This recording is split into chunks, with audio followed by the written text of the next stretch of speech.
So आत्ता असं जर म्हटलं, की आपण सकाळपासून तर संध्याकाळपर्यंत आपल्या ह्याच्यात मैदा हा प्रकार फार वाढलेला आहे. त्यामुळे कॉन्स्टिपेशन अगदी 40-45 नंतर कॉन्स्टिपेशन होतात. अगदी लहान मुलांना देखील आता कॉन्स्टिपेशनचे हो. चॅलेंजेस येतात आहेत. ठीक आहे. सो आत्ता जेव्हा हा पॉडकास्ट बघताना बरेच आई-वडील म्हणतील, की लहान मुलांना प्रत्येक एजमध्ये कशाप्रकारे आपण मिलेट्सचं समाविष्ट करू शकतो आणि त्याची मात्रा कशी असायला पाहिजे? आता 2 मुद्दे झाले. पहिला जो प्रश्न होता तो वेगळा होता.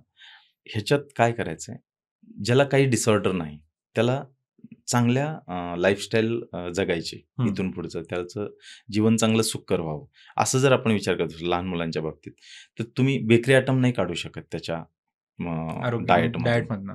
मग त्या बेकरी आयटममध्ये मैद्याला रिप्लेस करू शकतो आपण. हं. मग मैद्याला रिप्लेस मिलेटच्या पिठाने करा. साखरेला रिप्लेस जॅगरी पावडरने करा. अशा पद्धतीनं जे काही आपले ॲटम्स जेवढे आपल्याला रिप्लेस करता येतील हं, हं, हं. डाएटच्या नुसार, हं, हं. म्हणजे साधं मीठ असेल, हं, त्याच्याऐवजी रॉक सॉल्ट असेल, हं, साखरेच्या ऐवजी गूळ पावडर असेल, हं, असं जर आपण केलं आणि ते तुम्ही दिलं, तर हं, ते चांगलं होऊ शकतं. हं. कारण प्रत्येक घरामध्ये आज बघितलं 10% ते 15% आय थिंक बेकरी प्रॉडक्ट असतीलच. प्रत्येक जास्त? जण. जास्तच आणि हं, लोकांना ते मुलांना त्याच्याशिवाय ही नाही होत. कारण हं, आज टीव्हीवर ॲड बघितली, हं, तर त्यांना ते 2 मिनिटाची सवय जास्त लागलेली असते. तर मग 2 मिनिटात माझा टिफिन झाला पाहिजे, 5 मिनिटात माझं जेवण झालं पाहिजे. ह्या ज्या गोष्टी आहेत, ह्याच्यामुळे स्पर्धात्मक युग आहे, हं, टिकायलाही पाहिजे. पण त्याच्याबरोबर हेल्थसुद्धा टिकली पाहिजे. हं, मग ह्या गोष्टीचा जर विचार केला, हं. तर मिलेट त्या ह्याच्यामध्ये आपण कसं इन्कॉर्पोरेट करू 50% पेक्षा जास्त. जास्त. म्हणजे जर तुम्ही आपली थाळी बघितली जेवणाची, हं, त्याच्यामध्ये राईस तो जरी आपण चेंज केला, पांढऱ्या भाताऐवजी जर मिलेटचा राईस खाल्ला हं, किंवा तुम्ही चपातीऐवजी भाकरी खाल्ली कोणती, अल्टरनेट डे खा. हं, पण मिलेट इन्कॉर्पोरेट करू द्या. हं, म्हणजे ज्यांना काही डिसऑर्डर नाही आहेत, हं. त्यांनी मिक्स प्रॉडक्ट खाल्ले तरी चालू शकतील. पण ज्यांना डिसऑर्डर असतील, त्यांना होल मिलेटच खावे लागतील, तुमच्या डिसऑर्डर कमी होण्यासाठी. सो मी असं म्हणेल, की समृद्धी ॲग्रोकरता कोरोनाच्या आधीचा काळ विकण्याकरता ॲज अ मार्केटिंग पेज आणि हं, कोरोना नंतरचा काळ, हं. जेव्हा भरपूर हेल्थ अवेअरनेस झाला, या संदर्भात तुम्हाला काही डिफरन्स आढळला? खूप सारा डिफरन्स म्हणजे आम्हाला ग्लुटेन फ्री प्रॉडक्ट म्हणून प्रमोट करावं लागायचं. हं, आज पुढून लोकं मागतात, की आम्हाला ग्लुटेन फ्री प्रॉडक्ट पाहिजे हं, आणि आम्ही पहिलं असं म्हणत होत नव्हतो, की आमचे इन्ग्रीडियंटची लिस्ट बघा. आज आम्ही स्वतःला म्हणवून घेतो क्लीन लेबल ब्रँड. आज तुम्ही कुठल्याही प्रॉडक्टमध्ये जर इन्ग्रीडियंटची लिस्ट बघितली, आमची एकदम क्लीन लेबल आहे. त्यात कुठलं प्रिझर्व्हेटिव्ह नसतंय. बरोबर. तरीसुद्धा शेल्फ लाईफ राहते. ही कशी राहते? तर आपण मॉइश्चर मेंटेन केलेला आहे. त्याच्यातला ऑक्सिजन आपण काढून घेतो. हं, नंतर नायट्रोजन फिलिंग असेल, पॅकेजिंगमधल्या टेक्नॉलॉजी असतील, हं, त्या वापरणं. ह्या सगळ्या गोष्टीचा एक इम्पॅक्ट असा झाला, हं. की त्याचं शेल्फ लाईफ वाढलं आणि कुठलाही बिझनेस सस्टेन होण्यासाठी शेल्फ शेल्फवर लाईफ. बरोबर. शेल्फवर ते प्रॉडक्ट जास्त दिवस राहणं खूप गरजेचं आहे. हं, अदरवाईज तुम्ही मिल्कसारखं असेल, लोकांमध्ये अवेअरनेस आहे म्हणून 4 दिवस जरी शेल्फ लाईफ असलं दुधाला तरी ते खपतं. हं. पण जर तुम्हाला प्रॉडक्ट शेल्फवर टिकवायचं असेल, तर ते शेल्फ लाईफ वाढवणं गरजेचं असतं. म्हणून आपण शेल्फ लाईफ वाढवतोय. 2017ला आम्ही एक्सपोर्ट चालू केला नेदरलँड आणि बेल्जियमला पिठांचा. तर ज्वारी, बाजरी, नाचणीची पिठं आजही आम्ही एक्सपोर्ट करतो. बाजरीचं, ज्वारीचं पीठ हे 6 महिने टिकतं. नाचणीचं 9 महिने टिकतं. अशा टेक्नॉलॉजी आपण हायड्रोथर्मल असेल, पॅकेजिंगचं असेल, ह्या इन्कॉर्पोरेट करून आपण त्या प्रॉडक्टचं शेल्फ लाईफ वाढवलेलं आहे. आपण कुठेही प्रिझर्व्हेटिव्ह टाकत नाही. एक वेळेस प्रॉडक्टची कॉस्ट वाढली तरी चालेल, मॅन्युफॅक्चरिंग कॉस्ट. पण त्या गोष्टी अव्हॉइड करायच्या, प्रिझर्व्हेटिव्ह टाकणं. हं. कारण खूप वेळा असं बघितलंय, मार्केटमधून ज्यावेळेस आपण पिठं आणतो, त्याला अजिबात अळी होत नाही. आमच्या पिठाला तुम्ही मॉइश्चरला असं 1 आठवडाभर बाहेर ठेवा. हां. त्याच्यात अळी होऊन जाईल. का? कारण त्याच्यात आपण कुठं फ्युमिगेशन करत नाही, बरोबर. नॅचरल. कुठलं प्रिझर्व्हेटिव्ह टाकत नाही. हं, म्हणजे ह्या सगळ्या गोष्टी ह्या हं. लोकांपर्यंत पोहोचण्याचं जे सोयीच झाली ना, ती कोरोनामुळे झाली. लोकांना पटवता आलं, की विदाऊट केमिकल खाल्ल्याचे फायदे काय असतात. हं. तुमची इम्युनिटी पॉवर वाढते आणि मी म्हणतो तुम्ही मिलेट हे ह्याच्यासाठी नका खाऊ. इम्युनिटी पॉवर कशी वाढवता येईल ह्याच्यासाठी खा. म्हणजे मिलेट खाल्ल्याने तुमचं प्रॉपर डायजेशन होतं. बरोबर. वेट नियंत्रणात राहतं, शुगर नियंत्रणात राहते. तुमची इम्युनिटी वाढते. अशामुळं तुम्ही मिलेट खा. सो तुम्ही आता उल्लेख केला, की नेदरलँड, बेल्जियम आणि इतरकडे समृद्धी ॲग्रोचा फार मोठा विस्तार झाला. सो याचा पहिला इन्सिडेंट काय, की बाबा तो पहिला कॉल किंवा ते माध्यम हं. कसं होतं? एक 2 उद्योजक म्हणून तो कॉल कसा आला? नाही, खूप छान. म्हणजे इतकी अभिमानाची गोष्ट आमच्यासाठी होती. 600 किलो ज्वारीचा रवा बाय इयरनी मी 2016ला पहिल्यांदा एक्सपोर्ट केला यूएसला आणि त्याची न्यूज ॲग्रोवननी छापली होती फ्रंट पेजवर. तर मलाही कौतुक वाटलं, की अरे म्हटलं पहिल्या पेजवर, कारण मी त्या मीडियामध्ये काम केलंय. बरं. आज पहिल्या पेजवर तुमच्या बातमीचं बातमी जाणं हं. हे खूप मोठं क्रेडिट असतं. म्हणजे आपण काहीतरी चांगलं करतोय. तर मला थोडं कौतुक वाटलं, की म्हणलं विचारावं संपादक साहेबांना. मग मी विचारलं, "सर," म्हटलं, "असं का?" म्हणले, "ज्यावेळेस एक शेतकऱ्याचं मुलगा 600 किलो ज्वारी एक्सपोर्ट करतं, तेही विमानाने, म्हणजे ह्याचं डिमांड खूप आहे. हे लोकांपर्यंत पोहोचलं पाहिजे." आणि मी खूप ठिकाणी लेक्चरला वगैरे जातो, आजही जातो. कृषी विभाग बोलवतं किंवा सकाळ असेल, ॲग्रोवन असेल ते बोलवतात. तर तिथं गेल्याच्या नंतर इतकी अपॉर्च्युनिटी आहेत ह्याच्यामध्ये. हं. बाहेरच्या देशात ज्यावेळेस एक्सपोर्टला आपण म्हणतो की खूप मोठ्या अपॉर्च्युनिटी मिलेटला आहेत. तर तुम्ही बघा, आपल्या देशापेक्षा तिकडच्या लोकांमध्ये अवेअरनेस जास्त आहे. इंडियनच असतील किंवा तिकडचे असतील, तिथे ग्लुटेनची अलर्जी जास्त आहे. त्यांना खूप सारे आता डिसऑर्डर आलेत. कॅन्सरचं प्रमाण यूएसमध्ये खूप वाढलंय. त्यामुळे आपल्या टर्मरिकला खूप सारी डिमांड आहे. डिमांड. तर ह्या सगळ्या गोष्टीचा जर आपण वेगळ्या अँगलने विचार केला, हे बिझनेसमध्ये कन्व्हर्ट होऊ शकतं. ती एक चॅलेंज आपण त्याला अपॉर्च्युनिटीमध्ये कन्व्हर्ट करू शकतो. सो जेव्हा बाहेर एवढी डिमांड आहे, तरीही महाराष्ट्रात प्रत्येक दुकानामध्ये हा पार्ट दिसत नाहीये आता. ठीक आहे किंवा त्याला इतर गोष्टी दिसून कारण येतात. त्याला कारण काय त्याला नेमकं? कारण हेच आहे, अवेअरनेस. आणि आपल्याला काय होतं, जे टीव्हीवर दिसतं ते चांगलं वाटतं. हं, म्हणजे कोणतरी वरून उडी मारतो आणि ते पेय पितो. त्याच्यानंतर ती ऊर्जा येते. हं. असं जे भासवलं जातं त्यामुळं तरुण पिढी त्या बरोबर, पेयाच्या अगदी मागे बरोबर. लागतात. पण एवढं फंड्स एक सामान्य उद्योजकाकडे नसतात. हं, मग गव्हर्नमेंटनी त्याच्यासाठी अवेअरनेस कॅम्पेन राबवलं हं. 2018ला 23ला. आय थिंक आणखी थोडं राबवायला पाहिजे. बरोबर. म्हणजे त्याच्यात जर इनिशिएटिव्ह घेतला हं, आणि त्याचं महत्त्व लोकांपर्यंत पोहोचवलं. हं. आजही तुम्ही बघा, मोदी साहेब बाहेरच्या देशात जाऊ देत किंवा इंडियामध्ये कुठं गेलं, कंपल्सरी ते मिलेटचं महत्त्व सांगतात आणि दररोजच्या जेवणामध्ये पंतप्रधानांच्या मिलेट असतात. आज त्यांचं वय आणि त्यांची हेल्थ जर बघितली, हे फक्त आणि फक्त मिलेटचंच हे आहे. आणखी काय पाहिजे?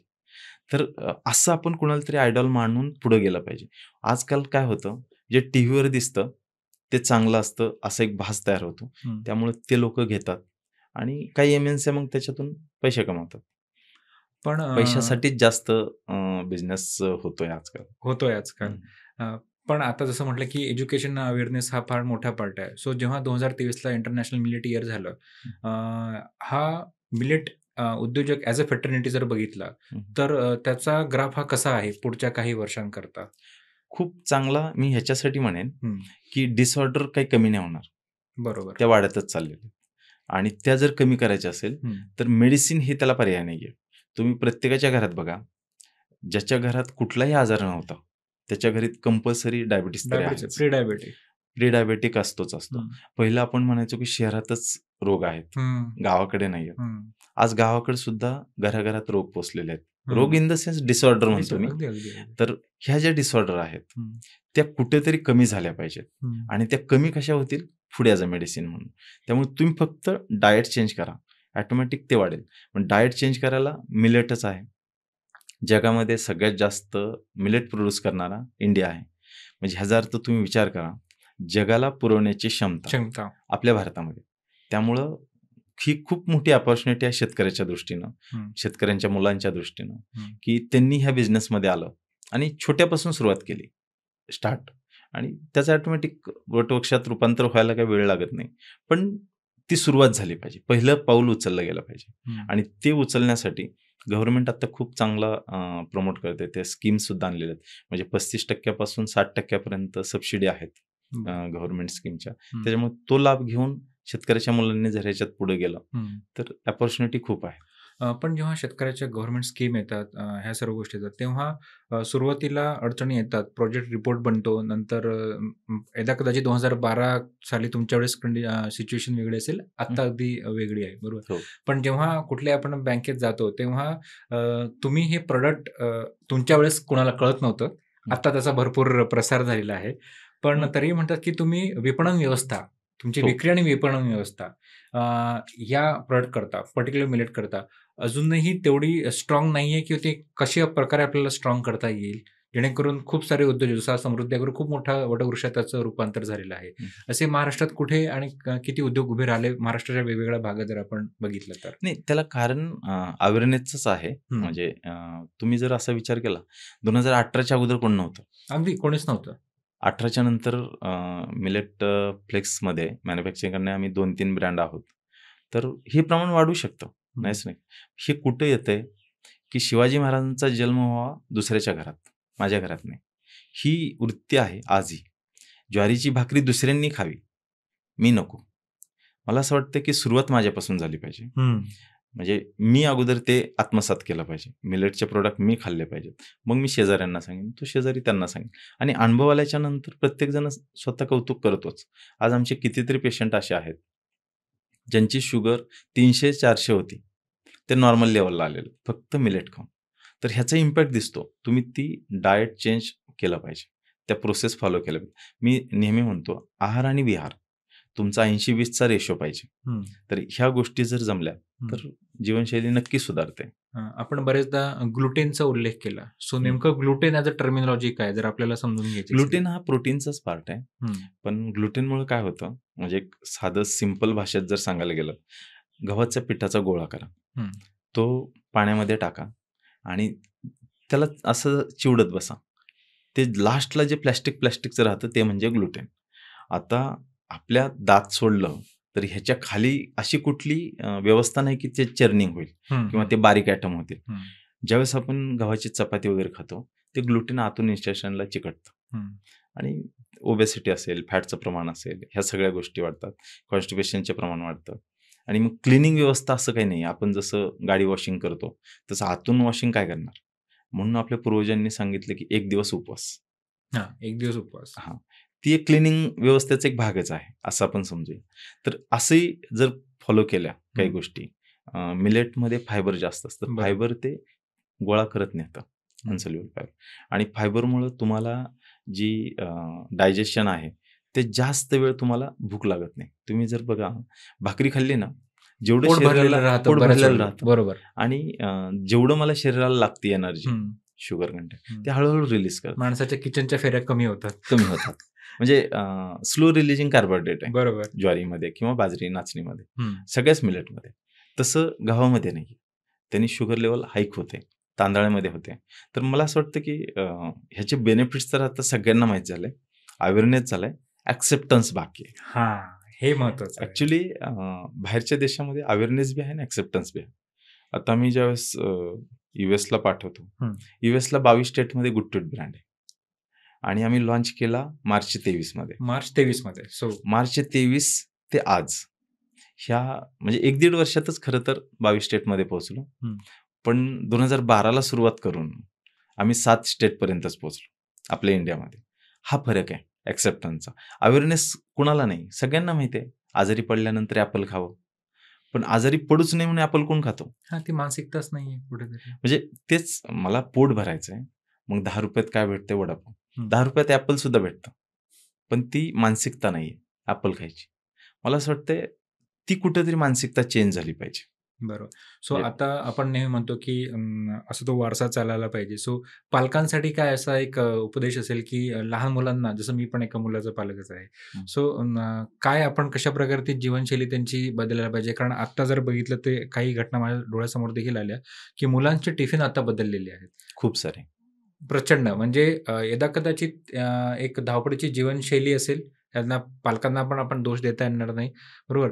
पण टिफिन्स बदललेले आहेत, त्यामध्ये मिसळपाव, चिवडा, फरसाण ह्या सर्व गोष्टी आलेल्या आहेत. सो कुठेतरी त्या मुलालाच आपण इम्यून वीक करतो आहे, असं म्हटलं वावगं ठरेल? 100% आपणच आपल्या म्हणजे पाल्यासाठी दोषी आहोत. त्याचा आहार बदलाय. त्याला माहिती नाही हं. कोणत्या प्रॉडक्टची काय चव आहे. आपण काय केलंय, मला कमी वेळ लागावा किचनमध्ये.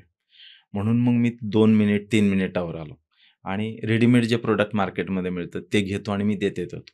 ह्याच्यामुळे काय होतंय, तुम्हाला म्हणजे किचनमध्ये कमी जाण्याचा त्रास म्हणजे तो वाचला माझा. परत प्रिपरेशनचा त्रास वाचला हं. आणि पण ह्याचे जे इम्पॅक्ट आहेत, हं, हं. जे निगेटिव्ह इम्पॅक्ट ते माझ्या लहान मुलाच्या शरीरावर होतात, ते आपल्याला दिसत नाही. तुम्हाला एक सांगतो, इंडियन मेडिकल असोसिएशननुसार आपल्या शरीरामध्ये म्हणजे डेली इंटेक कॅपॅसिटी लहान मुलं किंवा मोठं आपले जे टीनेज आहेत, तर 529 मिलीग्राम हे सोडियमचं प्रमाण गेलं पाहिजे अख्ख्या दिवसामध्ये. बरोबर. आज लोकं त्याला बिस्किट देणं किंवा जे स्नॅक फूड देते ₹5 ₹10 एक असे पाकीट येतात, हं, हं. ती मुलं खातात. त्याच्यात सोडियम खूप मोठा इंटेक होतो हं, हं. आणि ह्या सोडियममुळे ओबेसिटीचं प्रमाण खूप वाढलंय. ते ₹5 पाकीट देऊन तुम्ही मुलाला शांत करता. पण त्या ₹5 मुलामध्ये ओबेसिटी वाढली, तो डायबेटिक होतो, हं. हे कोणाच्या पालकाच्या लक्षात येत नाही. जंक फूड असेल, ₹10 ₹15 मला मिळतं म्हणून मी ते खातो. पण ही वेळ आली आत्ता, की मुलाला शिकवा, चांगलं प्रॉडक्ट कुठलं खायचं. आता आम्ही काही प्रॉडक्ट तयार केलेले आहेत. तुम्ही टेक्निकली आम्ही प्रॉडक्ट डेव्हलप केलाय. ओके. मी माझ्या मुलाला हे प्रॉडक्ट देऊ शकू, असे प्रॉडक्ट आम्ही डेव्हलप केले आणि प्रॉडक्टची पहिली टेस्ट ही माझ्या मुलींवर करतो, श्रेया आणि समृद्धीवर.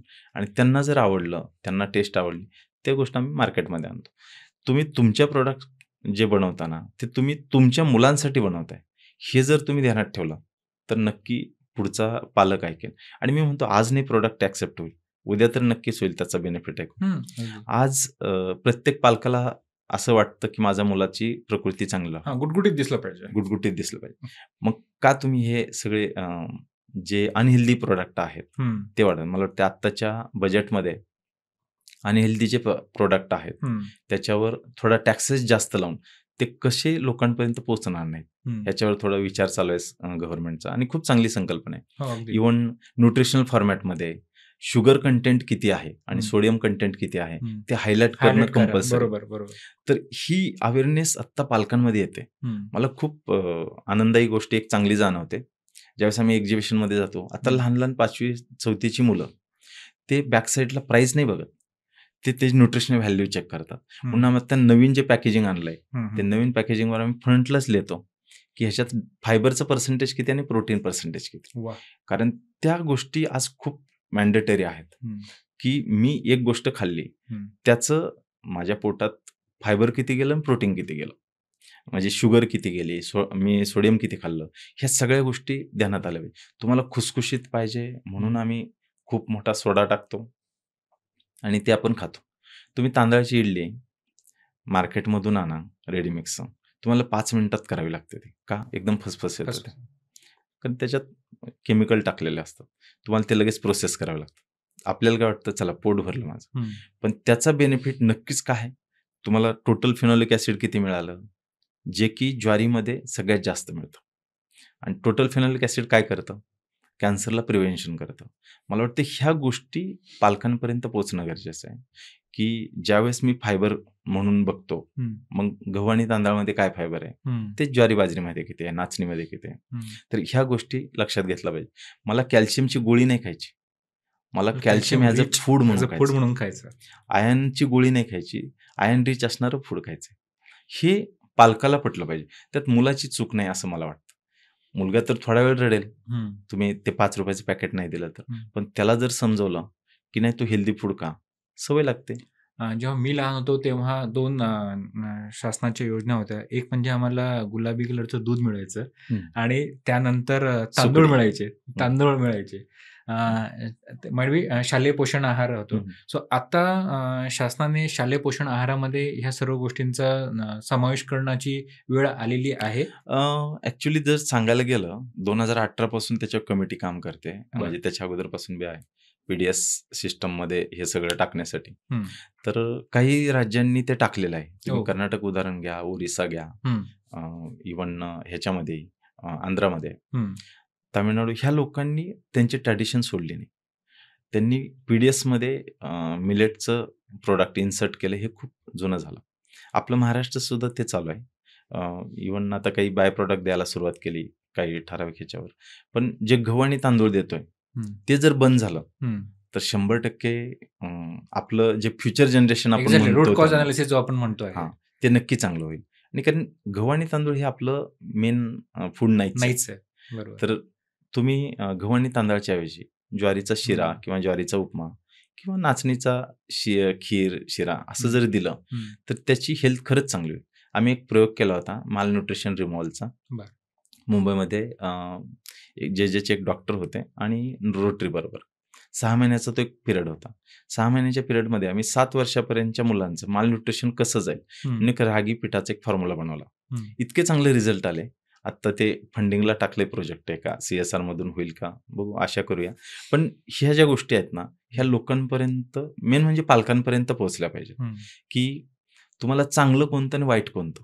हां, आता हे त्याचं फार मला वाटतंय महत्वाचं आहे. विद्यापीठ काढावं लागेल, की खाण्याचं काय खावं, काय खाऊ नये हां. ह्याच्यासाठी. नाही, खरंच त्याची गरज वाटते सर. कारण कुठेतरी आपण आपले जे पाळमुळं आहेत त्यांनाच खूप कमजोर करतो आहे आणि नक्कीच, मोठ्या नक्कीच. विकसित भारताचे आपण कुठेतरी स्वप्न पाहतो आहे. हं. कारण जेव्हा घरात सर्व मंडळी बसतात, तेव्हा फार गर्वानं आपण म्हणतो, की आमची आजी 94 वर्ष जगायची, 85 वगैरे आणि स्वतः आपण म्हणतोय, आता तर मी 45 मध्येच रिटायरमेंटचा प्लॅन करतोय. बरोबर. नक्कीच. सो जेव्हा ही चर्चा होते, तेव्हा त्याचं जे बॅकग्राऊंड हे सर्वांना माहिती आहे.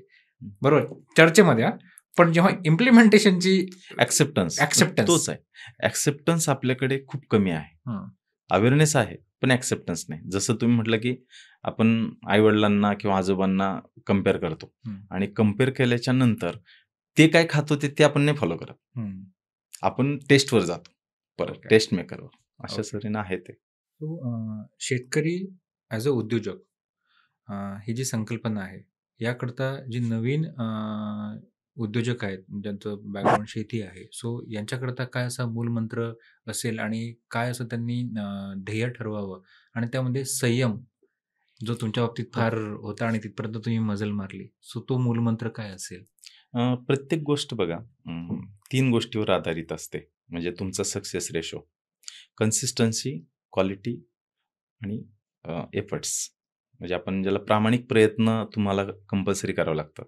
तुमच्या प्रॉडक्टमध्ये क्वालिटी तर कंपल्सरी आहे आणि सातत्य असणं, ते खूप गरजेचं आहे. आपण मराठी माणसावर जो शिक्का आहे, सारखा बिझनेस चेंज करणं किंवा हं. सक्सेस न होणं, हं. त्याला कारण सातत्य आहे. एक शब्द तो खूप तुम्हाला हे करतो. तुम्ही सातत्य ठेवा एखाद्या गोष्टीमध्ये, ती नक्की यशस्वी होईल. आणि ह्याच्यात मला असं वाटतं, की तुम्ही चरित्र वाचायचं. म्हणजे मी नेहमी असा सल्ला देतो, की नवीन कोण उद्योजक येताना तुम्ही शिवाजी महाराजांचं चरित्र वाचा, तुकाराम महाराजांची गाथा वाचा आणि बाबासाहेबांचं चरित्र वाचा. त्यांनी खूप काही असे ही घेतलेले आहेत, एफर्ट्स घेतलेले आहेत आणि एफर्ट्सचं शेवटचा जो आहे ना, तो गोड झालाय. मग त्यांना जर एवढे एफर्ट्स घ्यावे लागतील, तुम्हाला 1 अन् 2 वर्षात लगेचच कसं काय ही भेटेल? मला असं वाटतं, की ते थोडं वाचून प्रेरणा भेटते. तुम्हाला चढ-उतार येणं अपेक्षितच आहे आणि यायलाच पाहिजे. जर आले नाही तर तुम्ही चुकीच्या मार्गाला चाललाय. मला असं वाटतं, की चढ-उतार आले, की तुम्ही त्याच्यावर काहीतरी रेमेडी शोधता आणि मग ती रेमेडी शोधायची आणि तरुण उद्योजक म्हणजे जे शेतकरी पुत्र आहेत, म्हणजे त्यांना मला एकच सांगायचं, की आज रॉ मटेरियल आपलं आहे. बरोबर. मार्केटमध्ये डिसऑर्डर खूप आहेत. बरोबर. तर असं एक प्रॉडक्ट तयार करा. त्याची मोठी स्टेप न घेता टप्प्याटप्प्याने त्याच्यात जा. इन्व्हेस्टमेंट सुद्धा टप्प्याने करा. म्हणजे मनाला जास्त रिसेशन येत नाही. कारण आपण मनाला जास्त असं ही करतो आणि माझ्या मनाच्या पेक्षा दुसऱ्याच्या मनात काय चाललंय त्याच्यावर माझं जास्त डिपेंड असतं. माझा बिझनेस कुठे काय. तुम्हाला नावं ठेवणारी जिथं लोकं भेटतील म्हणजे तुम्ही राईट ट्रॅकवर आहात. तुम्हाला जर लोकं म्हटली, "खूप चांगला करतोयस," म्हणजे तुम्ही चुकीच्या रस्त्याने चाललाय. म्हणजे कधी-कधी असंही तुम्हाला जज करावं लागेल. तर अपॉर्च्युनिटी खरंच आहेत, खूप आहेत. ह्याला कारण असं, तुम्ही अक्षरशः टनांमध्ये रिक्वायरमेंट आहे बाहेरच्या देशांमध्ये. फक्त ते नेटवर्क जमलं पाहिजे. त्या बरोबर. लोकांपर्यंत पोहोचता आलं पाहिजे आणि बाहेरच्या देशात कशाला जायचं? आज 140 कोटीपेक्षा जास्त लोकसंख्या आहे. त्याच्यात 14-15% लोकांपर्यंत डायबिटीज, प्री डायबिटिक्स लोकं आहेत. येस. 55% पर्यंत ओबेसिटी आहे.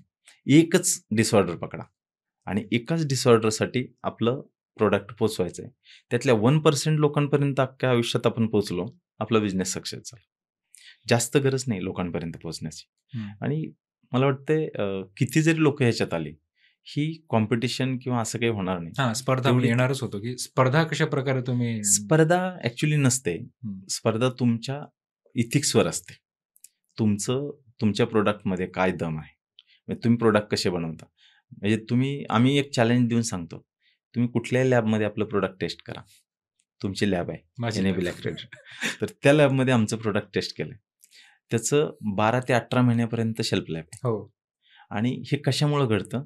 तुम्ही टोटल प्रोसेस मेंटेन करता. हं, त्याचं टेम्परेचर असेल, मॅन्युफॅक्चरिंग प्रोसेस असेल, ग्रेन असतील, हं, ह्या सगळ्यावर तुमचा कंट्रोल असतो. हं. त्याच्यामुळे त्या सगळ्या गोष्टी सक्सेस आहेत.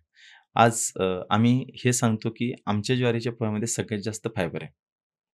त्याच्यामध्ये कुठल्याही प्रॉडक्टचे इन्ग्रीडियंट बघा, एकदम क्लीन लेबल आहे. हं, हं. म्हणजे सगळ्यात जास्त मिलेटचं पर्सेंटेज असणार, तरच आपण त्याला मिलेट प्रॉडक्ट्स म्हणतो. आत्ता मी नवीन मल्टी मिलेट फ्लोअर काढलंय, पॅनकेक मिक्स काढलंय. पॅनकेक मिक्सला चांगली डिमांड ह्याच्यासाठी आहे, की लोकांना ते आवडतं आणि ग्लुटेन फ्री आहे. तुम्ही मल्टी मिलेट फ्लोअर त्याच्यापासून चपातीसारखं लाटून बनवू शकता, चपातीसारखी चपाती. तर ह्यानी काय होतंय, जी तुमची किचनमधला वेळ आहे, तो हं. तुम्ही युटिलाइज करू शकता. जनरली आता भाकरी येत नाही कोणाला. तर मग मला ज्वारीची भाकरी खायची. मग त्याला पर्याय काय? मल्टीमिलेट फ्लोअर काढलं. हं, हं. तुम्ही चपातीसारखं त्याला लाटा आणि यूज करा. तुम्ही घावण करू शकता, डोसा करू शकता. हं. म्हणजे तुमच्या पोटात या ना त्या कारणाने मिलेट जाईल. अशा पद्धतीचे इथिकल प्रॉडक्ट्स आम्ही बनवले. त्यामुळे इथिक्स मार्क तुमच्या बिझनेसमध्ये असणं खूप हं. गरजेचं आहे. म्हणजे पैसे तर येतच असतात, हा बिझनेस आहे. बरोबर. ऑब्व्हियसली पैसे तुम्हाला मिळणारच आहेत. पण तरीसुद्धा आपण चांगलं प्रॉडक्ट कसं हं, देऊ शकतो, हं, हं. ज्याचं शेल्फ लाईफ कुठलंही केमिकल न टाकता आपण त्याचं वाढवू शकू. हं, हं. अशा गोष्टी दिल्या आणि कन्सिस्टन्सी ठेवली, हं, सातत्य ठेवलं हं. त्या बिझनेसमध्ये, नक्कीच तुम्ही उच्च शिखरावर पोहोचू शकता. सो जेव्हा आपण गव्हर्नमेंटच्या सबसिडीज घेतो किंवा एक लोन घेतो, बरोबर? हं. तेव्हा आपल्या डोक्यात एक विचार असतो, की याचे व्याजाचे हप्ते चालू आहेत, ई-एम-आय चालू आहे, राइट? तर कुठेतरी मराठी माणूस हा प्राइस वॉरमध्ये अडकतो असं तुमचं मत आहे? अ, कारण त्याला तेवढं ई-एम-आयज असतात किंवा सर्व गोष्टी तो नाही, त्याला कुठेतरी तिथं दुसरं एक आहे धडपडतो? कारण, म्हणजे नुसतं प्राईस फॅक्टर नाहीये, हं. पण इंडस्ट्रीमधला जो सपोर्ट असतो ना हां. नेटवर्किंगचा, नेटवर्किंग. ॲक्चुअली तो भेटत नाही मराठी माणसाला. आणि त्याच्यामुळे मराठी माणूस कुठेतरी कमी आहे. पण मी असं म्हणतो, मी ज्यावेळेस बिझनेसमध्ये आलो 2012ला, तर 2010 पासून मिसेस करत होती. खूप चांगल्या-चांगल्या लोकांच्या घरात माझं पीठ जायचं. 110च कस्टमर, एकदम जबरदस्त माणसं होती. ते 110. तर ह्या लोकं तुम्हाला खरंच सपोर्ट करतात. जर तुम्ही लोकांना चांगलं प्रॉडक्ट दिलं, हं, तर तुमचं प्रॉडक्ट लोकं प्रमोट करतात. हा माझा अनुभव आहे. हं. आज लोकं जरी म्हणत असली मराठी माणसं एकमेकाचे पाय वाटतात. मला नाही वाटलं नाही, कधी. मलाही नाही वाटत. कारण खूप सपोर्ट करणारी लोकं आज आहेत आपल्यात हं, आणि ते स्वतःहून सांगतात, "नाही, तुम्ही हिथं प्रॉडक्ट दिलं पाहिजे." हं. तुम्हाला ते लिंकेज सांगतात. इव्हन सुधारणा सांगतात. म्हणजे सुधारण्याबद्दल तर मी असं सांगेन, जे काही आमच्या पॅकेजिंगमधले चेंजेस आहेत, हं. हे फक्त आणि फक्त मराठी कस्टमरमुळेच आमच्यामध्ये चेंजेस झाले. ओके. सो एक्सेप्ट केला तुम्ही तो हो, म्हणजे केला आणि करावा लागतो. हं. कारण कस्टमर आपण देव म्हणतो ना, तर थोडं देवाचं ऐकावंच लागतं. नाही तर हा पार्ट फार महत्वाचा आहे, की कस्टमरचं ऐकणं फार महत्वाचं आहे आणि तो जो फीडबॅक देतो तो स्पोर्टलीने तो आत्मसात आत्मसात करायचं करणं फार गरजेचं गरजेचंच आहे. सो असं मी म्हणेल, की आता भरपूर मोठी गॅप आहे. भरपूर मोठे कस्टमर्स तुमच्यापर्यंत पोहोचू पोहोचतात. शकतात मिलेटमध्ये. हं. नंतर जसं तुम्ही म्हटलात, की नेटवर्किंगमध्ये आपण थोडे कमी नाही, पडतो. मराठी माणसाला जसा सपोर्ट भेटत नाही, हं, जसं तुम्ही दुसऱ्या राज्यांचा विचार केला, हं, तर त्यांना सपोर्ट भेटतो, म्हणजे ग्रो होण्यासाठी. तसं मराठी माणसाला पहिला भेटत नसेल, पण आत्ता भेटतो. हं, म्हणजे तुम्ही जर आलात इंडस्ट्रीमध्ये, तर तुम्हाला कनेक्ट केले जातात. कोण हं, कोणाला असं कॉम्पिटिटर मानत नाही हं. आणि हेल्दी कॉम्पिटिशन असते सगळ्या ह्याच्यातून. आणि मला वाटतं असायलाच पाहिजे. हेल्दी बरोबर. कॉम्पिटिशन स्पर्धा का ही नसावी? असायलाच पाहिजे. त्याच्याशिवाय तुम्ही ग्रो नाही होत. बरोबर, बरोबर. आणि ह्या कॉम्पिटिशनच्या युगात टिकून हं, आपलं प्रोडक्ट कसं चांगलं राहील, की हं, आपण हं, कसं चांगलं देता येऊ शकतो, हं, हे एक वेगळं असतं. आणि तुम्हाला एक गंमत सांगतो, ज्यावेळेस तुम्ही खूप मोठ्या चॅलेंजमधून काहीतरी सकारात्मक गोष्ट घडवता ना, हं, त्याच्यासारखा आनंद नसतो. म्हणजे तो एक त्याच्यात आनंद शोधायचा. म्हणजे हे माझं काम आहे आणि मला हे केल्यानंतर एवढे पैसे मिळतील, ते नका ठेवू. हं, तुम्ही हे करा, ही ही माझा टास्क आहे. हं, ते खूप मोठा अवघड टास्क आहे. तो मला पूर्ण करायचा आहे. ते पूर्ण झाल्याच्या नंतरची गोष्ट आहे ना, ते हं. खूप मोठं समाधान आहे. म्हणजे आम्ही नेहमी म्हणतो, ग्राहकाचं समाधान हा आमचा नफा. ज्यावेळेस कस्टमर खूप सारे मोठे-मोठे कस्टमर, आता मला एका कस्टमरचं नाव घेतलं, दुसऱ्या कस्टमरला राग येईल. पण खूप मोठे सेलिब्रिटीपासून सामान्य ग्राहक, म्हणजे जो ऑफिस ज्याला आपण म्हणतो 10 ते 5 ड्युटीवाला, हं, असे सुद्धा कस्टमर आहेत. हं, आणि हे लोकं प्रेमाने नंतर फोन करून सांगतात, की नाही हे प्रॉडक्टमुळे माझी ॲसिडिटी कमी झाली, माझं वजन कमी झालं, ब्लड शुगर लेव्हल कमी झाली. आणखी काय पाहिजे? म्हणजे तुम्हाला ह्या मिलेटच्या बिझनेसमध्ये ब्लेसिंग्स आणि पैसा हे वन टाईम मिळतो एकाच वेळेस. तसं तुम्ही जर वडापावचा बिझनेस टाकला, तुम्हाला फक्त पैसे मिळतील. ब्लेसिंग कोण नाही देणार. पण तुम्हाला मिलेटच्या बिझनेसमध्ये ब्लेसिंग बी देणार आणि पैसेही देणार. सो ह्या सर्व गोष्टीला कॉर्पोरेटचा एक्सपिरियन्स तुमचा कसा होता? हिंजवडी झालं किंवा पर्सिस्टंट झालं, मोठ्या-मोठ्या कंपन्या आहेत. सो त्यांच्या इथे तुम्ही कधी ऑर्डर्स दिल्या आहेत किंवा त्यांचा अनुभव कसा नक्कीच. होता? ॲक्चुअली कॉर्पोरेटमध्ये तर सगळे लोकं हेल्थ कॉन्शियस असतातच आणि त्या लोकांना फक्त चांगलं भेटत नाही. ऑन टाईम अवेलेबल जे आपण म्हणतो, ती लवकर गोष्ट नसते. म्हणून आपण आता रिसेंटली Amazonवर लिस्ट केलेत प्रोडक्ट्स आणि खूप चांगला रिस्पॉन्स आहे Amazonवरती. आमचा सेल जो आहे तोही वाढला Amazonमुळे आणि ह्या लोकांना अफोर्डेबिलिटीपेक्षा अवेलेबिलिटीवर खूप त्यांचा भर असतो. आणि आम्ही ज्यावेळेस छोटे-मोठे असे स्टॉल लावायचो मोठ्या-मोठ्या कंपन्यांमध्ये, तर खूप चांगला रिस्पॉन्स. मला एक गोष्ट सांगायची होती. पर्सिस्टंट कंपनीचे जे मालक आहेत देशपांडे सर. देशपांडे सरांचं आणि माझं 2015ला म्हणजे मी डायरेक्ट भेटलो नाही, पण त्यांच्या दे आसरा फाउंडेशनशी माझा संपर्क आला. माझी एक इच्छा होती, ह्या माणसाला कधीतरी भेटायचं आणि तो योग आला 2023ला. मला पुरस्कार मिळाला एक्सलन्स अवॉर्ड त्यांच्याच हातून आणि मी त्यावेळेसच हे केलं. मी म्हटलं अवॉर्ड नाही भेटला तरी चालेल, फक्त या माणसाला फक्त भेटायचं आणि ती इच्छा माझी पूर्ण झाली. तर आज त्या माणसांनी जे काही विश्व तयार केलंय, त्यांची जर स्टोरी तुम्हाला माहीत असेल, डबल शून्यातून तयार केलेलं विश्व आहे ते आणि आय थिंक अशी मराठी माणसं खूप आहेत तुम्हाला सपोर्ट करणारी. आज त्यांनी दुसऱ्या मराठी माणसांना सपोर्ट करण्यासाठी दे आसरा जे काम करतात खरंच चॅलेंजिंग आहे आणि खूप चांगलं काम त्यांचं चालू आहे. अशा खूप काही NGO आहेत. परत गव्हर्नमेंटचा तर सपोर्ट असतोच म्हणजे स्कीमच्या आणि ह्याच्या माध्यमातून. पण तुम्हाला गाईड करणं, राईट टाईमला राईट मार्गदर्शन करणं हे खूप गरजेचं आहे. नाहीतर खूप काही गोष्टी अशा मी माझ्या जर्नीमध्ये शिकलोय. पैसे दिलेत आणि नंतर विकत घेतले. म्हणजे एक लेबलिंगचा मुद्दा सांगतो. लेबलिंगमध्ये काही त्रुटी राहिल्या माझ्याकडून. तर एक ब्रँड आहे, मी ज्यांना सप्लाय करतो, तर त्यांना ₹75,000 दंड भरावा लागला. त्यामुळे मी आता ₹1 कन्सल्टन्सी सुरू केली, की जो कोण नवीन उद्योजक येईल त्याला किमान लेबलचे नियम असणं गरजेचं आहे. आणि हे बघा, आज मी शेतकऱ्याचा मुलगा आहे असं म्हणून सारखं सिंपत्ती मिळवणं चुकीचं आहे. तुम्ही प्रोफेशनल म्हणून बिझनेसमध्ये आलं पाहिजे आणि ते रूल्स रेग्युलेशन जे आपल्या कायद्याने केलेले आहेत, आपल्याला ते बंधनकारक आहेत, ते सगळ्यांनी फॉलो केले पाहिजे. आणि मग हे फॉलो करत असताना कोणत्या गोष्टी कशात मेन्शन करायच्या, कोणते लायसन्स कंपल्सरी आहेत, ते कसे काढायचे, तुम्ही डायरेक्ट कसे काढू शकता. आज वन विंडो सगळीकडे झालेले आहे. तुम्हाला कुठे जायची गरज नाही. सगळ्या गोष्टी ऑनलाईन होतात.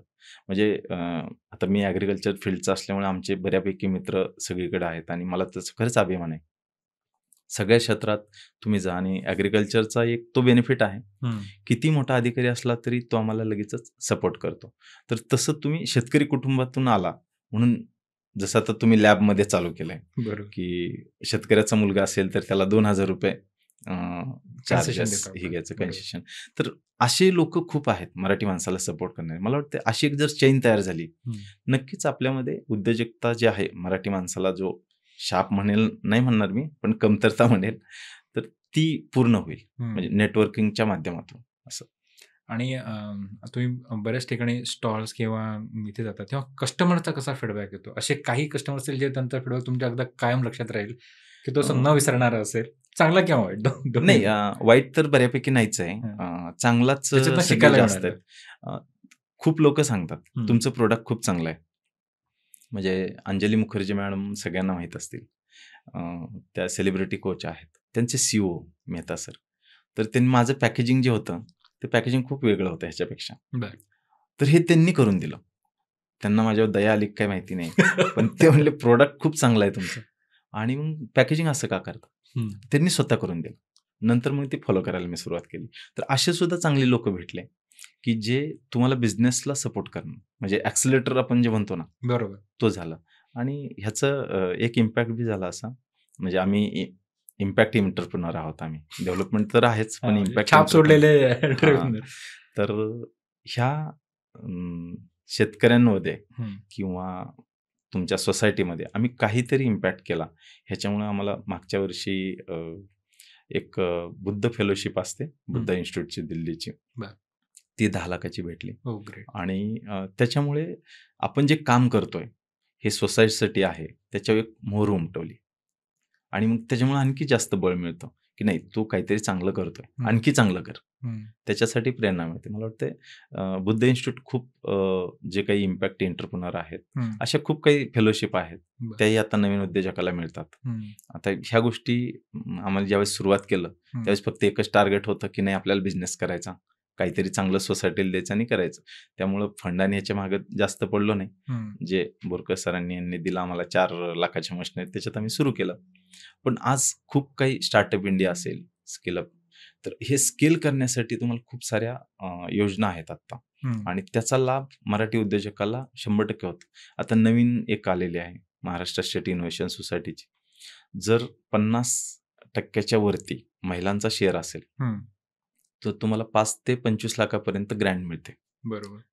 तर मला वाटतं अशी काही खूप चांगल्या योजना हं. स्टार्टअप प्रमोट करण्यासाठी, उद्योजक तयार करण्यासाठी आहेत आणि त्याचा फायदा आत्ता घेतला पाहिजे. सो हा फार महत्त्वाचा प्रश्न आहे, की शासनाच्या योजना भरपूर आहे, ठीक आहे. पण कुठेतरी अजूनही त्याची इम्प्लिमेंटेशन डिक्लेरेशन होतं, घोषणा होते हं. आणि त्याचं इम्प्लिमेंटेशन आणि त्यानंतर होणारे जे उद्योजक आहेत, म्हणजे ती योजना झाल्यानंतर त्यातनं काय आउटपुट मिळालं, असं काही एक मेजरमेंट पार्ट असतो शासनाचा? असेल आता तो शासन तर ठेवत असं नाही. शासन पैसे देतं म्हणजे नक्कीच त्याचं अकाउंटिंग असेल त्यांचं. बरं. पण काही योजना अशा आहेत, त्या लोकांपर्यंत पोहोचत नाहीत. हं. म्हणजे आता पी-एम-एफ-एम-ई स्कीम खूप छान योजना आहे. ती इतकी जबरदस्त पोहोचली. मला वाटतंय इंडियामध्ये महाराष्ट्र 1 नंबरला आहे, ती स्कीम राबवण्यामध्ये. वॉव! तुम्ही फक्त अर्ज करायचा, हां. के-वाय-सी द्यायचं तुम्ही कुठलाही फूडमध्ये बिझनेस करा. तुम्हाला 35% सबसिडी मिळते. तुम्ही काही प्रोजेक्ट रिपोर्ट बनवायचा नाही. कुठलंच कष्ट तुम्ही फक्त के-वाय-सी द्यायचं. तुम्हाला कोणता बिझनेस करायचा आहे त्याचे कोटेशन द्यायचे. हं, हं, ह्या अशा कमी कागदपत्रात आणि शून्य खर्चात हं, तुम्हाला बिझनेस उभा करता येतो. म्हणजे बँकेचं लोन आहे आणि स्वतःचं 10% भांडवल. हं. मला वाटते 10% तर काही सहज कोणाकडे बी असतात. 10,00,000चा बिझनेस असेल तर ₹1,00,000 सहज कोणाकडे मिळतात. त्याच्यामुळे बिझनेस करणं खूप सोपं झालंय. ते टिकवणं खूप अवघड आहे. त्याच्यासाठी प्रॉडक्ट क्वालिटी आणि कन्सिस्टन्सी ह्या 2 गोष्टी गरजेच्या आहेत. आणि त्या मराठी माणसाने आत्मसात करणं खूप खूप महत्त्वाचं आहे. ज्याच्यात आपण कमी पडतो. म्हणजे मी मगाशी जसं सांगितलं नेटवर्किंग आणि प्रॉडक्टची क्वालिटी आणि हं. सातत्य ह्या सगळ्या गोष्टी त्याच्यात पाहिजेत.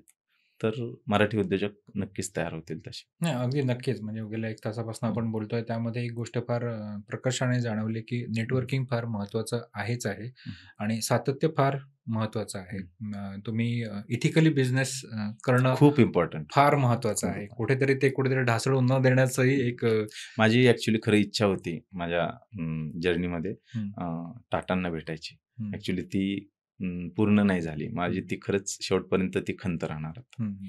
पण इथिक्स म्हणजे काय? जे आपल्याला टाटांनी शिकवलं.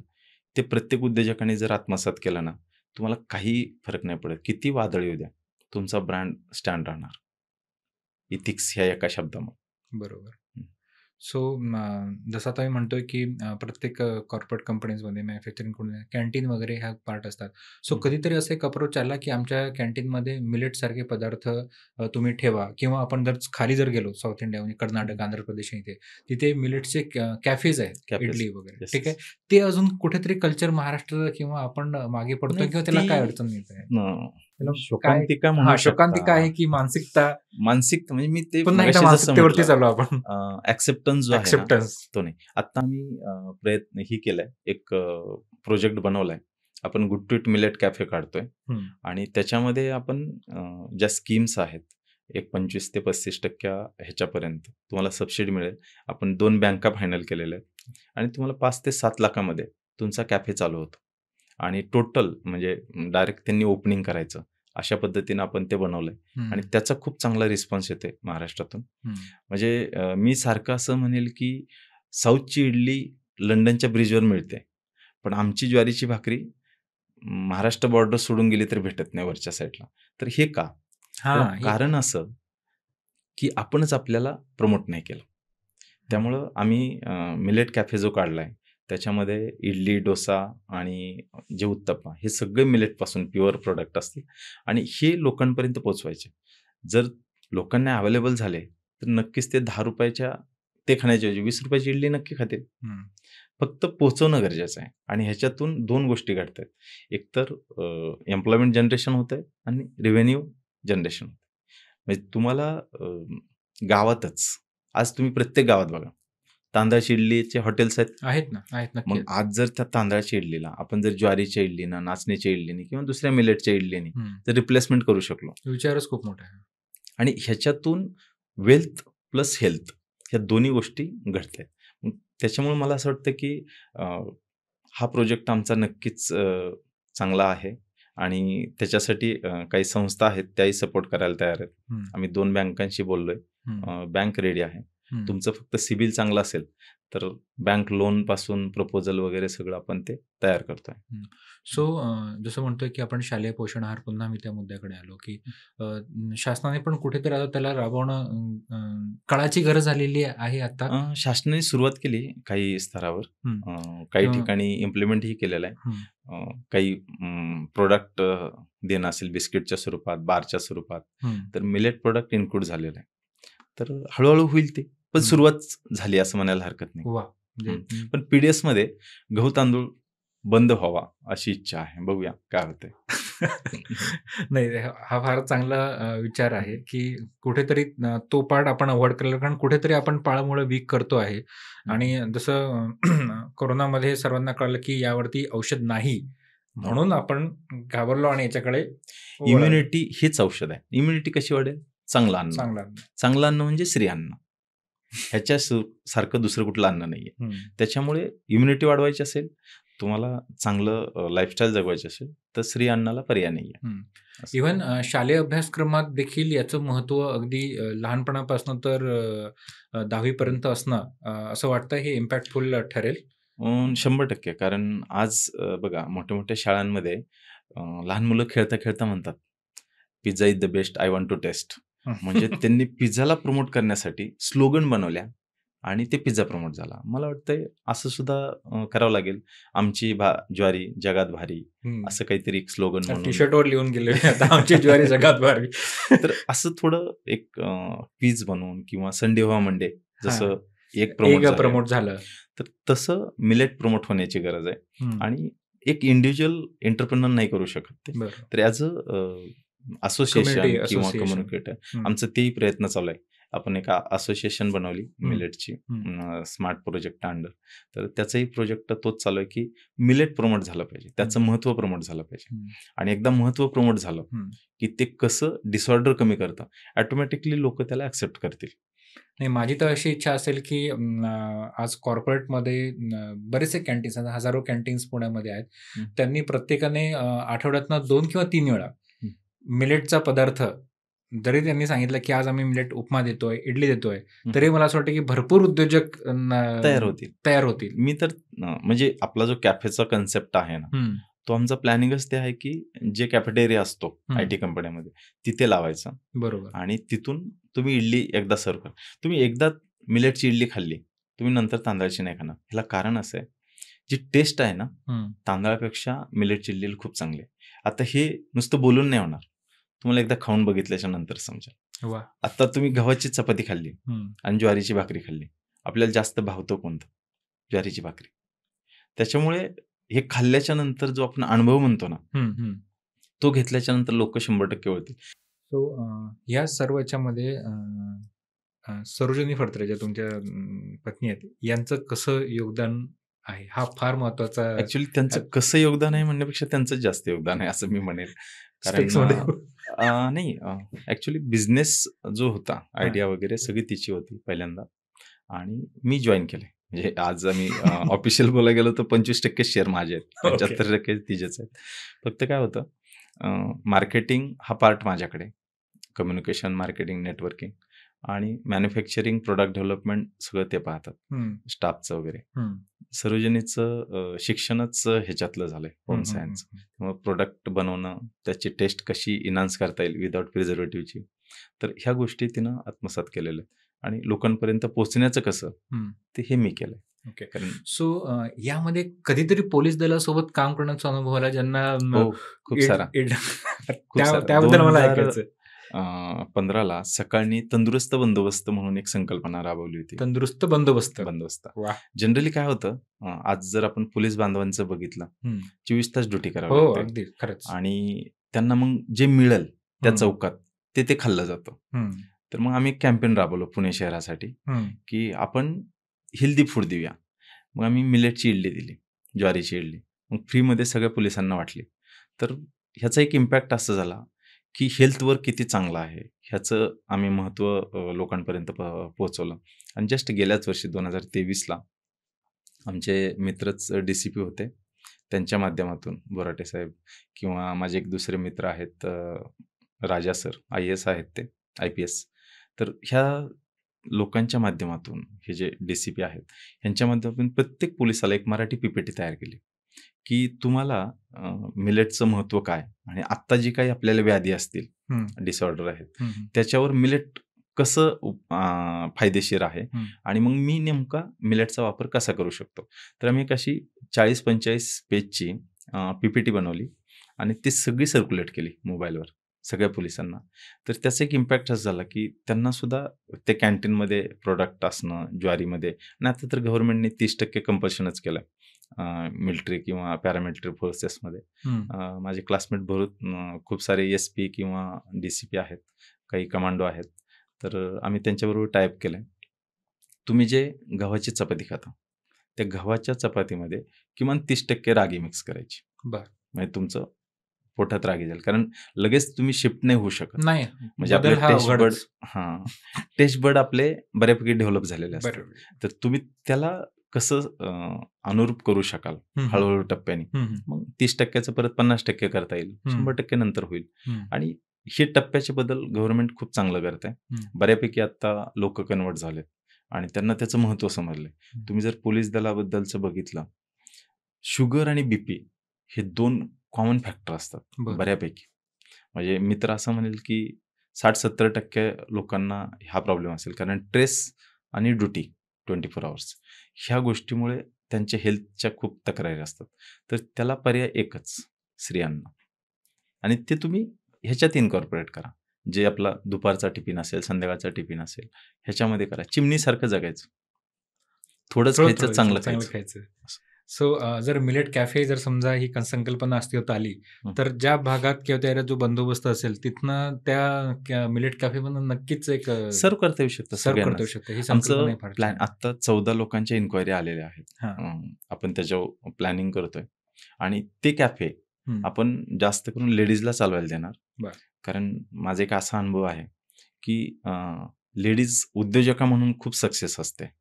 फायनान्शियल मॅनेजमेंट असू देत किंवा प्लॅनिंग असू देत. त्याच्यामध्ये लेडीज खूप अग्रेसर असतात. तर आपण त्यांना ही देतोय प्राधान्य आणि ज्या गव्हर्नमेंटच्या स्कीम्स आहेत, त्या हं. स्कीममध्ये बसवून हं, हं. त्यांना कसं आपल्याला पुढे नेता येईल. इव्हन आता कॅफे ऑन व्हील्स हे हं. सुद्धा आपण संकल्पना लोकांसमोर मांडली, हं. की एक टाटा एस वगैरे करायचा, त्याला कन्व्हर्ट करून आज मॉडेल मार्केटमध्ये आहे हं. आणि त्याचा मिलेट कॅफे करायचा. हं. आणि हे ज्वारी इडली किंवा रागी डोसा का? हं. तर लोकांना ती चव माहीत झाली इडली डोस्याची. बरं. तर ते आपल्याला इन्ग्रेडियंट चेंज करायचं. तर अशा पद्धतीने आपण मार्केटमध्ये आणायचं प्लॅनिंग केलंय. सो जेव्हा एखादा प्रायव्हेट प्लेयर जसं समृद्धी ॲग्रो असेल, ठीक आहे. जेव्हा शासनाच्या काही योजना असतात त्याला एक टेंडर सिस्टम असते, हं. बरोबर. नंतर त्या प्रक्रियेतनं आपल्याला जावं लागतं.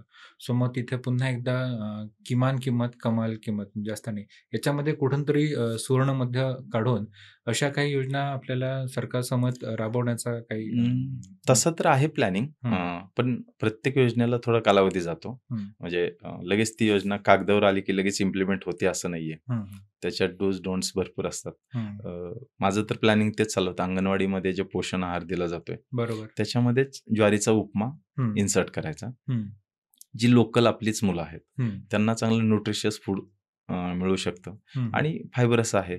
त्याच्यातून खूप सारं न्यूट्रिशन, तुमचं माल न्यूट्रिशन कमी होऊ शकतं. हं. अशा पद्धतीचं प्रोडक्ट लोकांपर्यंत, मुलांपर्यंत पोहोचवायचा हा प्लॅन आहे आपला सक्सेस. कितपर्यंत सक्सेस होऊ बघूया. नाही, पुन्हा एकदा ते एक्सेप्टन्स हा जो या पॉडकास्टमधला शब्द आहे ना, हा फार महत्वाचा आहे. तो एका ॲक्सेप्टन्स यायला लागलाय लोकांमध्ये ग्रेट मस्त. कोरोनामुळे. हां, आणि कोरोनामुळे. आणि लोकांना ही किंमत कळाली. हेल्थ हं, इज वेल्थ. हं, त्यामुळे तो ॲक्सेप्टन्स आलाय. पण ज्या पद्धतीनं बाहेरच्या देशांमध्ये आहे, हं. तेवढा नक्कीच नाहीये. ही शोकांतिका शोकांतिका आहे. आहे. नक्कीच शोकांतिका. बरं.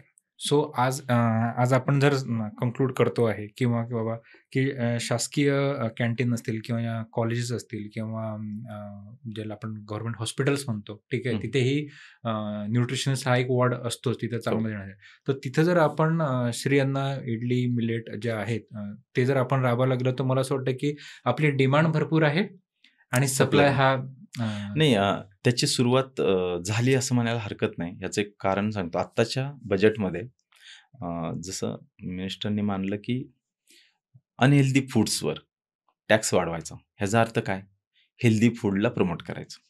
बरोबर? हा एक विषय झाला. दुसरं, सरकारच्या गाईडलाईन्स आहेत हं, यू-जी-सीनुसार, की कुठलेही कॉलेज, शाळा कॅम्पसच्या जवळ 200 मीटरमध्ये अ, तुमचे जे फास्ट फूडचे गाडे आहेत, ते लागले नाही पाहिजेत. आता ते लागतात ती गोष्ट वेगळी. हं, पण हा रूल आहे. तर तो जर आपण बऱ्यापैकी राबवला, हं, हं, म्हणजे अं, तर तो बऱ्यापैकी हेल्दी फूड जे आहे हं, मिलेटसारखं, ते प्रमोट व्हायला चालना मिळेल. ह्याच्यातनं एम्प्लॉयमेंट वाढेल हं. आणि मुलांचं आरोग्य सुधारेल. ह्या दोन्ही गोष्टी होऊ शकतात. सो महाराष्ट्र शासनाचे 2 अधिवेशन होतात. मुंबईत होतं, नागपूरला होतं. तिथेही कॅन्टीन असेलच? आपलं कॅन्टीनमध्ये जातं. हो, वॉव! महाराष्ट्र भारी. हे गव्हर्नमेंटच्या ऐकून फार भारी मुंबईच्या वाटलं. मुंबईच्या कॅन्टीनमध्ये हां. आपण सुरुवात केली हं. आणि खूप चांगला रिस्पॉन्स येतो. बरं. आणि अधिकारी ज्यावेळेस खातात, त्यावेळेस त्यांचं महत्त्व पडतं आणि योजना आली आहे. ते 18 पासून ते बऱ्यापैकी चालू आहे. आपलं मुंबईच्या गव्हर्नमेंटच्या कॅन्टीनमध्ये. कॅन्टीनमध्ये. हो. सो हा फार एक दिलासादायक उत्तर होतं मला, की हं. शासनाने सांगायला नाही, पण आता स्वतःही आत्मसात आत्मसात करायला केलं. सुरुवात शासनाने केलेली आहे. दुसरं एक केलंय, हां, की ज्या काही तुमच्या गव्हर्नमेंट्स मीटिंग्स असतात, हां. त्याच्यात आपण जे समोसा, वडापाव असं काहीतरी तुम्ही स्नॅक्स देता, देता. त्याच्याऐवजी हेल्दी फूड सर्व्ह करायचं. किमान तुम्ही मिलेटचे बिस्किट तरी द्या. तर आपण ते खूप केलं. आम्ही मध्यंतरी हां. जे बास्केट्स असतात, ज्याला आम्ही हेल्दी बास्केट्स म्हणतो. हं, हं. शाल श्रीफळच्या ऐवजी हेल्दी बास्केट आपण खूप मोठ्या वाटतो. मग कुठलं गव्हर्नमेंटचं कुठला कार्यक्रम असू देत. हं, आता अनऑफिशियल सुद्धा खूप सारे प्रायव्हेट प्लेयर्स सुद्धा ह्याच्यात आले. हं, प्रायव्हेट कंपन्या सुद्धा जर त्यांच्या एम्प्लॉयीला काही गिफ्ट द्यायचं असेल, हं, हं. ह्या प्रॉडक्टचा असं कॉम्बो म्हणजे बास्केटचा कॉम्बो करून तो आपण त्यांना गिफ्ट देतो. बरं. म्हणजे मी नेहमी असं म्हणतो, की आपण एखाद्याच्या वाढदिवसाला जातो. त्याला जास्त आयुष्य जगावं म्हणून आपण त्याला आशीर्वाद देतो आणि तुम्ही त्याला अनहेल्दी फूड खाऊ घालता. त्याच्याऐवजी हेल्दी विशेष देऊन हेल्दी फूड खाऊ घाला. अशी एक संकल्पना रुजायला पाहिजे. नाही, ही खरंच फार चांगली संकल्पना आहे आणि हा हं, विचार मुळातच फार हं. मोठा आहे, जो की शेतकरी वर्गाला सुखवणारा असेल. कारण नक्कीच. बेसिक महाराष्ट्र कशासाठी ओळखला जातो? ज्वारी, बाजरी, नाचणी, भरड आणि जो अवर्षण भाग आहे, म्हणजे मराठवाडा झाला, विदर्भ झाला, ठीक आहे. हं, हं. तिथे पाण्याची कमतरता आहे. तिथं हे उत्पन्न फार चांगल्या प्रकारे घेतलं जातं. सो हं. तिथेही खूप मोठे उद्योग उभे राहायला वाव आहे मोठा. खूप आणि मोठा वाव आहे. दुसरं एक तुम्हाला सांगतो, ड्राय भागातल्या शेतकऱ्यांसाठी हं, मिलेट प्रोसेसिंग किंवा मिलेट पदार्थ हं. हे आशेचा किरण आहे. येस, आणि नक्कीच. ड्राय भागामध्ये तुम्ही पाण्याची व्यवस्था तर करू नाही शकत. तर मग जी पिकं येत आहेत, त्याच्यावर प्रोसेस करून अ, जर प्रॉडक्टमध्ये रूपांतर केलं आणि ते प्रॉडक्ट सोसायटीने इन्क्लूड केलं, हं, ॲक्सेप्ट केलं, हं. तर नक्कीच त्या भागाचा कायापालट होऊ शकतो. त्यामुळे खूप साऱ्या अपॉर्च्युनिटी ह्याच्यामध्ये दडलेल्या आहेत मिलेट प्रोसेसिंगमध्ये. आणि ह्याचा विचार करून तरुण उद्योजकांनी, तरुण शेतकरी मित्रांनी ह्याच्यात आलं पाहिजे. सो आता WhatsApp किंवा स्टेटस किंवा Instagramवरती आठवड्यातनं 2 वेळा तरी आपण मिलेट कन्झ्युम करतो आहे. हो. जर हे पालकांनी असेल किंवा मोठ्यांनी असेल, जर हे एक्सेप्टन्स आलं, तर ही खूप मोठा एक चळवळ ही होऊ उभी राहू शकते. शकते. आज भारत देशच एवढं मोठं मार्केट आहे. हं. एक्सपोर्ट तर ही खूप नंतरचं मोठं आहे, गोष्ट. नंतरची गोष्ट हं. आहे. पण भारत देशाला सगळे देश एक मोठी बाजारपेठ म्हणून पाहतात. मला असं वाटतं आपल्याच लोकांनी इंडिया ही एक बाजारपेठ ओळखून मिलेटचे बाय प्रॉडक्ट तयार करून मिलेटचे पीठ असेल कुठलंही प्रॉडक्ट ते जर मार्केटमध्ये आणलं तर खूप मोठं उद्योजक विकास ह्याच्यामध्ये दडलेलं आहे आणि म्हणजे ते नक्की होईल. जेन झालं किंवा यंग जनरेशन झालं तर ते Starbucksचा जो कप आहे तो असा घरात ठेवतात वगैरे असं काही रील्स वगैरे मी बघितलेलं आहे. हं. ठीक आहे. पण तिथे एवढं करण्यापेक्षा मला असं वाटतं, की आता शेतकरी पुत्र असेल किंवा मिलेट कॅफेमध्ये मी जाऊन ठीक आहे, आज त्याचं स्टेटस ठेवणं, ठीक आहे, हो. ते फार महत्वाचं आहे. आणि खूप लोक अशी मोठी आहेत. ते अभिमानाने सांगतात, "मी टिफिनमध्ये ज्वारीची भाकरी नेतो." वाह! आणि मला वाटतं तेच त्याच्यासारखं सक्सेस कुठला नाहीये. म्हणजे मी नेहमी सांगतो, की आज प्रतापराव पवारसाहेब असतील, ते भाकरी खातात.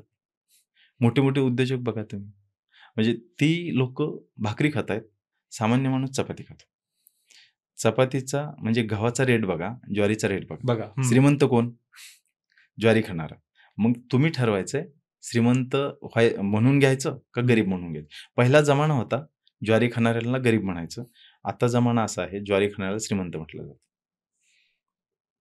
यावरती आपण असं अनुत्तरित हं. असेल कारण त्या जनरेशनला मी बिलॉन्ग करतो. हं. सो आजचा पॉडकास्टमधनं शिकण्यासारखं भरपूर आहे. एक्सेप्टन्स होणंही फार महत्त्वाचं आहे आणि आपण नेक्स्ट जनरेशनला काय देतो आहे, म्हणजे आज आपण क्विक कॉमर्सवरती अगदी ऑफर्सला कुठेतरी बळी पडतो बरं. आहे आणि ते ऑफर्स करताना एकदा तरी आपण बघायला पाहिजे नेमकं आपण देतो काय? ठीक आहे, सडन चेंज होणार नाही हे मान्य, बरोबर. हं. पण कुठेतरी नाही आम्ही त्याच्यासाठी ई-कॉमर्स जे आहेत हां. Amazon सारख्या वगैरे, येस, ती फार त्याच्यावर सुद्धा आम्ही आता ऑफर्स द्यायला सुरुवात केली. मस्तच. ठीक आहे. म्हणजे आम्हाला आमचं टार्गेट आहे की लोकांपर्यंत पोहोचायचं. त्याच्यामुळे मग ठीक आहे. तुम्हाला ऑफरच पाहिजेत ना, हं. आपण ऑफर देऊ. पण चांगलं खा. हं. तर आपण फ्री डोर डिलिव्हरी त्याच हं. किमतीमध्ये आपण हं. त्या सुरू केलेल्या. सो पुण्यात, महाराष्ट्रात भरपूर मोठे ब्रँड्स आहेत. ठीक आहे. त्यांना असं वाटलं प्रत्येक सर की हा इडली आयटम ॲज अ मेनूमध्ये इन्कॉर्पोरेट करावा. हो, बऱ्यापैकी हॉटेलने असं लूजमध्ये घेतात. हां. इव्हन केटरर्स जे आहेत, हं. तुम्ही जर बघितलं असेल पहिलं लग्नाच्या पिरियडमध्ये अ, आपल्याला पंजाबी जेवण किंवा चायनीज जेवण, नूडल्स वगैरे काही ते नाही. खाल्लं म्हणजे एकदम स्टँडर्ड म्हणतात. बापरे! म्हणजे पण आज ज्वारीची भाकरी, बाजरीची भाकरी लोकं आवर्जून देतात. हं. लग्नाच्या कॅटरिंग्समध्ये. हं. मग ह्याच्यासारखं आणखी काय सफल म्हणावं लागेल. मला असं वाटतं की ही एक मिलेट प्रमोशनचं ही आहे, एक चांगलं साधन आहे. वल्ली माणूस या पॉडकास्टमध्ये आज आपण आता तसं फडतरे यांच्यासोबत मनमोकळ्या गप्पा मारल्या. काही गोष्टी ऐकून फार आनंद झाला. की शासन फक्त आता योजना सांगत नाही, पण स्वतः इम्प्लिमेंटेशन देखील करायला सुरुवात केलेली आहे. खूप मोठा एक गॅप आहे, तो देखील आता आपण आयडेंटिफाय केलेला आहे.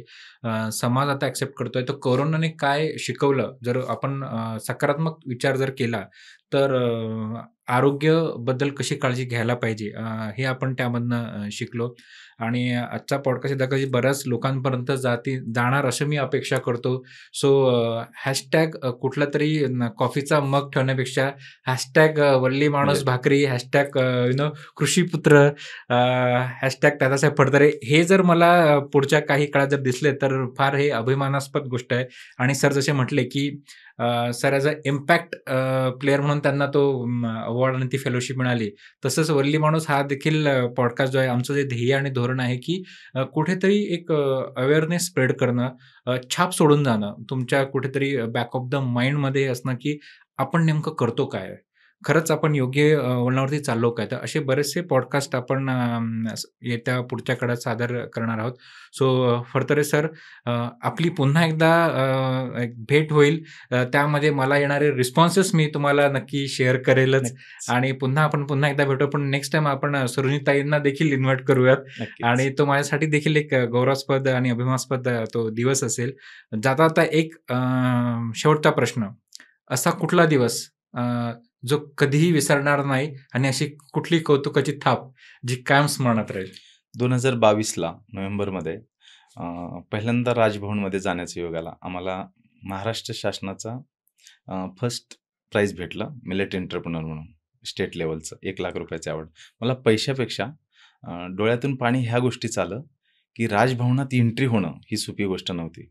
राज्यपालांचा गेस्ट असणं आणि हे सगळं घडलं माझ्या ज्वारीमुळे. आणि ज्वारीने तो मान दिला आणि तो काही माझ्या एकट्याचा नाही. जे शेतकरी बांधव आहेत, जे आमच्यावर प्रेम करतात, त्याच्यामुळे ही गोष्ट आम्हाला लाभली. तो न विसरता येणारा क्षण होता आणि तो आजही राहतो. तसंच म्हणा. सो फारच अभिमानास्पद गोष्ट आहे आणि आज माझा हा पहिल्या पॉडकास्टमध्ये तुम्ही देखील आहे, तर हा माझ्यासाठी फार अभिमानास्पद गोष्ट आहे, की हा एक कायम स्मरणात राहणारा पॉडकास्ट असेल माझ्याकडे. सो आज तुम्ही आलात आणि बहुमूल्य वेळ असा दिला. सो त्याबद्दल मी खूप खूप आभार. धन्यवाद. धन्यवाद.